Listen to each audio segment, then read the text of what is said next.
The Antiquities of the Jews, Volume 4, by Flavius Josephus, Book 20, Chapters 7 and 8. Chapter 7. Felix is made Procurator of Judea, as also concerning Agrippa, Jr., and his sisters. So Claudius sent Felix, the brother of Pallas, to take care of the affairs of Judea. And when he had already completed the 12th year of his reign, he bestowed upon Agrippa the tetrarchy of Philip and Batanea, and added thereto Trachonitis, with Abila, which last had been the tetrarchy of Lysanias, but he took from him Chalcis, when he had been governor thereof 4 years. And when Agrippa had received these countries as the gift of Caesar, he gave his sister Drusilla in marriage to Azizus, king of Emesa, upon his consent to be circumcised, for Epiphanes, the son of King Antiochus, had refused to marry her because, after he had promised her father formerly to come over to the Jewish religion, he would not now perform that promise. He also gave Mariamne in marriage to Archelaus, the son of Helcias, to whom she had formerly been betrothed by Agrippa her father, from which marriage was derived a daughter, whose name was Bernice. But for the marriage of Drusilla with Azizus, it was in no long time afterward dissolved upon the following occasion.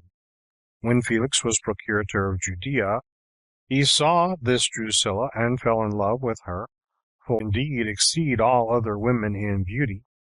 And he sent to her a person whose name was Simon, one of his friends, a Jew he was, and by birth a Cypriot, and one who pretended to be a magician, and endeavored to persuade her to forsake her present husband, and marry him, and promised that if she would not refuse him, he would make her a happy woman. Accordingly, she acted ill, and because she was desirous to avoid her sister Bernice's envy, for she was very ill treated by her on account of her beauty, was prevailed upon to transgress the laws of her forefathers, and to marry Felix.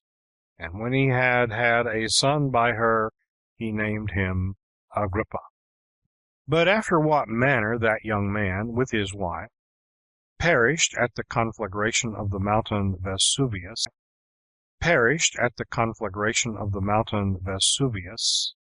in the days of Titus Caesar, shall be related hereafter. But as for Bernice, she lived a widow a long while after the death of Herod, king of Chalcis, who was both her husband and her uncle. But when the report went that she had criminal conversation with her brother, Agrippa Jr., she persuaded Ptolemy, who was king of Cilicia, to be circumcised, and to marry her, as supposing that by this means she should prove those calumnies upon her to be false. And Ptolemy was prevailed upon, and that chiefly on account of her riches. Yet did not this matrimony endure long. But Bernice left Ptolemy, and, as was said, with so he forsook at once this matrimony, and the Jewish religion, and at the same time Mariamne put away Archelaus, and was married to Demetrius, the principal man among the Alexandrian Jews, both for his family and his wealth, and indeed he was then their alabarch. So she named her son, whom she had by him, Agrippinus. But of all these particulars we shall hereafter treat more exactly. Chapter 8. After what manner, upon the death of Claudius, Nero succeeded in the government, as also what barbarous things he did concerning the robbers, murderers, and impostors, that arose while Felix and Festus were procurators of Judea. Now Claudius Caesar died when he had reigned 13 years, 8 months. And a report went about that he was poisoned by his wife Agrippina. Her father was Germanicus, the brother of Caesar. Her husband was Domitius Anobarbus, one of the most illustrious persons that was in the city of Rome, after whose death, and her long continuance in widowhood, Claudius took her to wife. She brought along with her a son, Domitius, of the same name with his father. He had before this slain his wife Messalina out of jealousy, by whom he had his children Britannicus and Octavia. Their eldest sister was Antonia, whom he had by Paulina his first wife. He also married Octavia to Nero, for that was the name that Caesar gave him afterward upon his adopting him for his son. That Caesar gave him afterward upon his adopting him for his son. But now Agrippina was afraid lest when Britannicus should come to man's estate, he should succeed his father in the government, and desired to seize upon the principality beforehand for her own son Nero. Upon which the report went that she thence compassed the death of Claudius. Accordingly, she sent Burrhus, the general of the army, immediately, and with him the tribunes, and such also of the freedmen as were of the greatest authority, to bring Nero away into the camp, and to salute him emperor. And when Nero had thus obtained the government, he got Britannicus to be so poisoned, that the multitude should not perceive it. Her this requital, not only for being born of her, but for bringing it so about by her contrivances, that he obtained the Roman Empire. He also slew Octavia, his own wife, and many other illustrious persons, under this pretense, that they plotted against him. But I omit any further discourse about these affairs, for there have been a great many who have composed the history of Nero, some of which have departed from the truth of facts out of favor, as having received benefits from him, while others, out of hatred to him and the great ill will which they bear him, have so impudently raved against him with their lies, that they justly deserve to be condemned. Nor do I wonder at such as have told lies to be condemned. Nor do I wonder at such as have told lies of Nero, since they have not in their writings preserved the truth of history as to those facts that were earlier than his time, even when the actors could have no way incurred their hatred, since those writers lived a long time after them. But as to those that have no regard to truth, they may write as they please, for in that they take delight. But as to ourselves, who have made truth our direct aim, we shall briefly touch upon what only belongs remotely to this undertaking, but shall relate what hath happened to us Jews with great accuracy, and shall not grudge our pains in giving an account both of the calamities we have suffered and of the crimes we have been guilty of. I will now therefore, in the first year of the reign of Nero, upon the death of Azizus, king of Emesa, Soemus his brother succeeded in his kingdom, and Aristobulus the son of Herod, king of Chalcis, was entrusted by Nero with the government of the Lesser Armenia. Caesar also bestowed on Agrippa a certain part of Galilee, Tiberias, and Tarichaea, and ordered him to submit to his jurisdiction. He gave him also Julius, a city of Perea, with 14 villages that lay about it. Now as for the affairs of the Jews, they grew worse and worse continually, for the country was again filled with robbers and impostors, who deluded the multitude. Yet did Felix catch and put to death many of those impostors every day, together with the robbers. He also caught Eleazar the son of Daneus, who had gotten together a company of robbers, and this he did by treachery, for he gave him assurance that he should suffer no harm, and thereby persuaded him to come to him. But when he came, he bound him and sent him to Rome. Felix also bore an ill will to Jonathan the high priest, because he frequently gave him admonitions about governing the Jewish affairs better than he did, lest he should himself have complaints made of him by the multitude, since he it was who had desired Caesar to send him as procurator to Judea. So Felix contrived a method whereby he might get rid of him, now he was become so continually troublesome to him. For such continual admonitions are grievous to those who are disposed to act unjustly. Wherefore Felix persuaded one of Jonathan's most faithful friends, a citizen of Jerusalem, whose name was Doris, to bring the robbers upon Jonathan in order to kill him, and this he did by promising to give him a great deal of money for so doing. Doris complied with the proposal, and contrived matters so that the robbers might murder him after the following manner. Certain of those robbers went up to the city, as if they were going to worship God, while they had daggers under their garments, and by thus mingling themselves among the multitude, they slew Jonathan. And as this murder was never avenged, the robbers went up with the greatest security at the festivals after this time, and having weapons concealed in like manner as before, and mingling themselves among the multitude, they slew certain of their own enemies, went to other men for money, and slew others, not only in remote parts of the city, but in the temple itself also.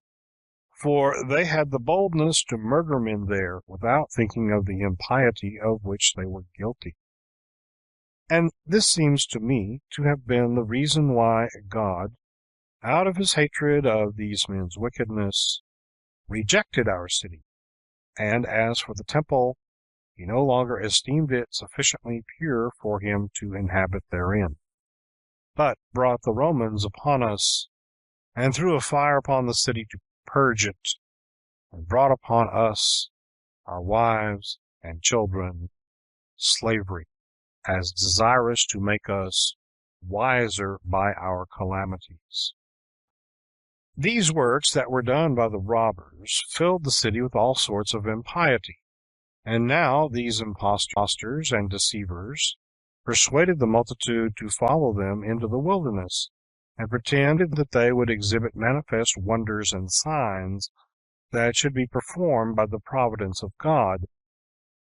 And many that were prevailed on by them suffered the punishments of their folly.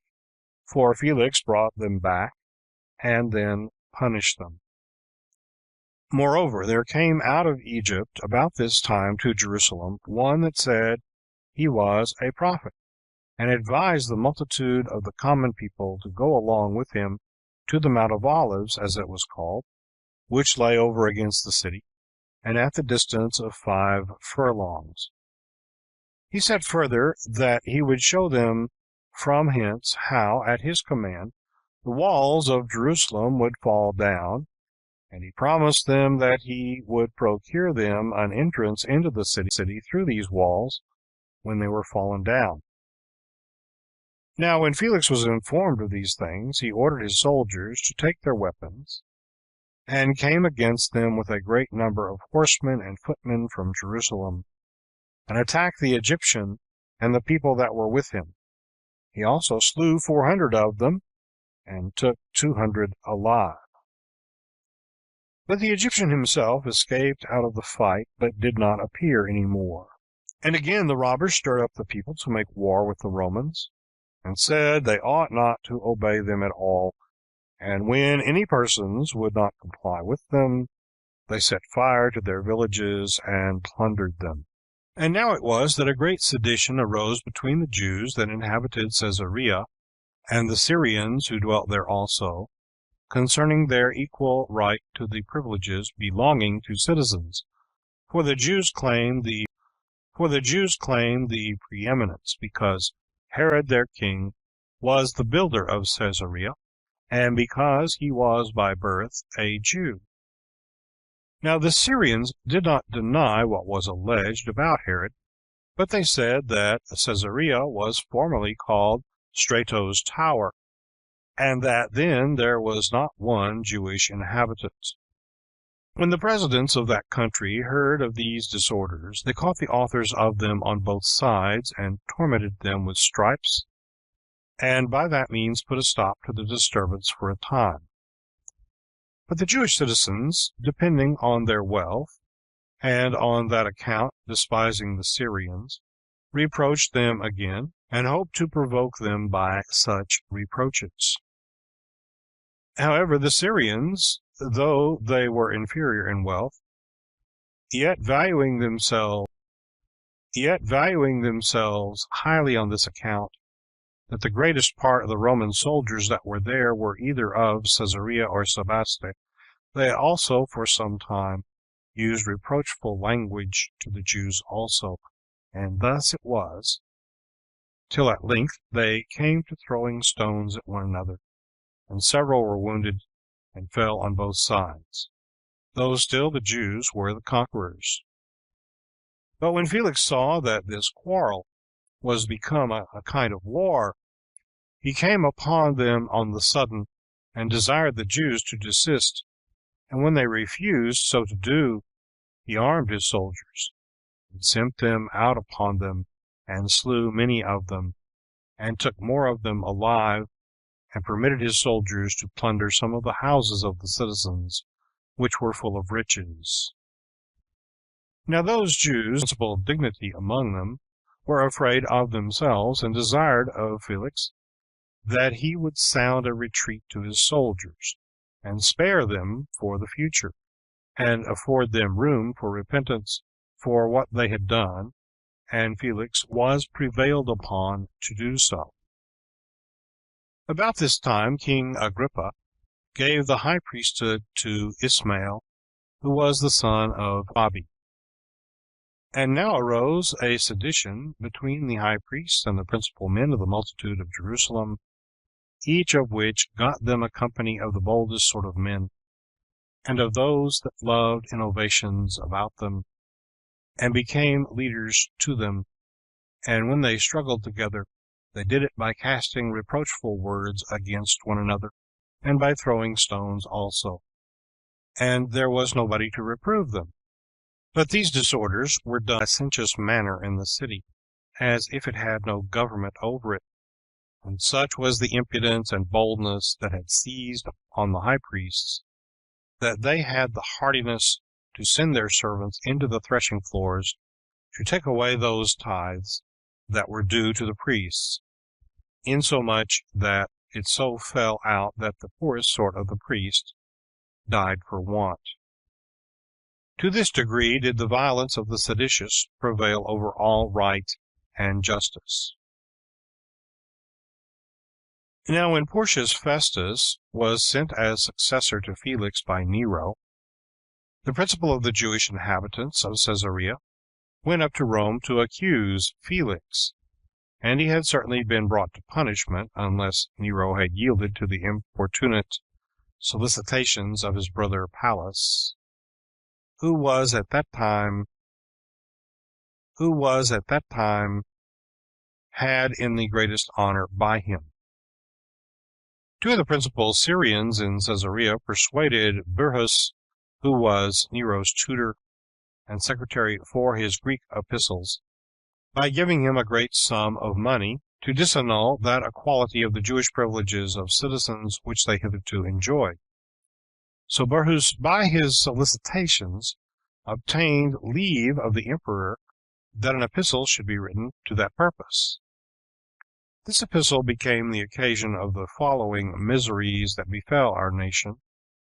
For when the Jews of Caesarea were informed of the contents of this epistle to the Syrians, they were more disorderly than before, till a war was kindled.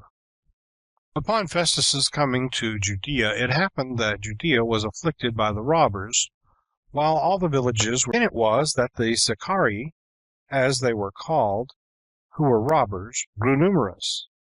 They made use of small swords, not much different in length from the Persian asenacia, but somewhat crooked, and like the Roman sicae, or sickles, as they were called.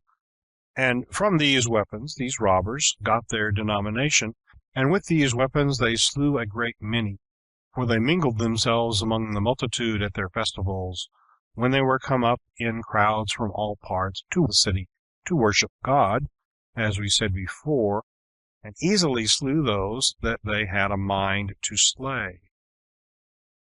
They also came frequently upon the villages belonging to their enemies with their weapons, and plundered them, and set them on fire.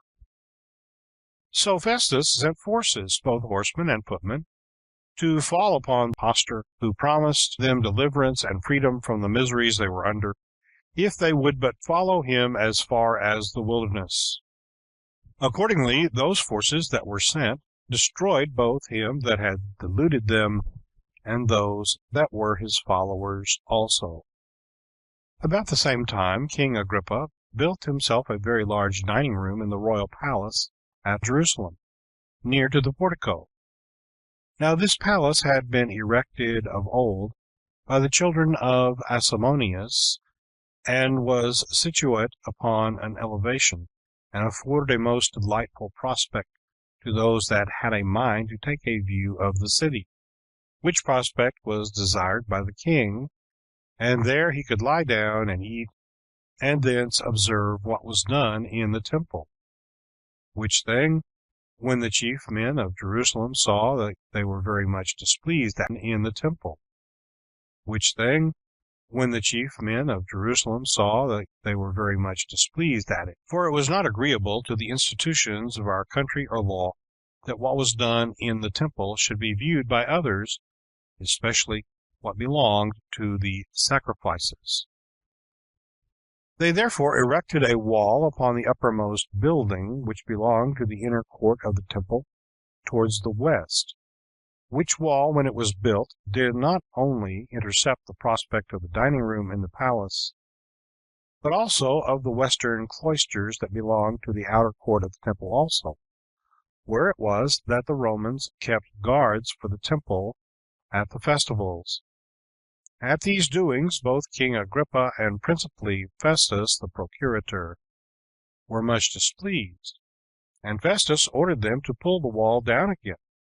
But the Jews petitioned him to give the matter to Nero, for they said they could not endure to live if any part of the temple should be demolished.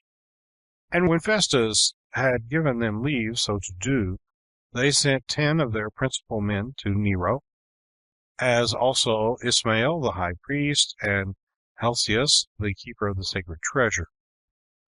And when Nero had heard what they had to say, he not only forgave them what they had already done, but also gave them leave to let the wall they had built stand. This was granted them in order to gratify Poppaea, Nero's wife, who was a religious woman, and had requested these favors of Nero, and who gave order to the 10 ambassadors to go their way home, but retained Helcias and Ismael as hostages with herself. As soon as the king heard this news, he gave the high priesthood to Joseph, who was called Cavi, the son of Simon, formerly high priest.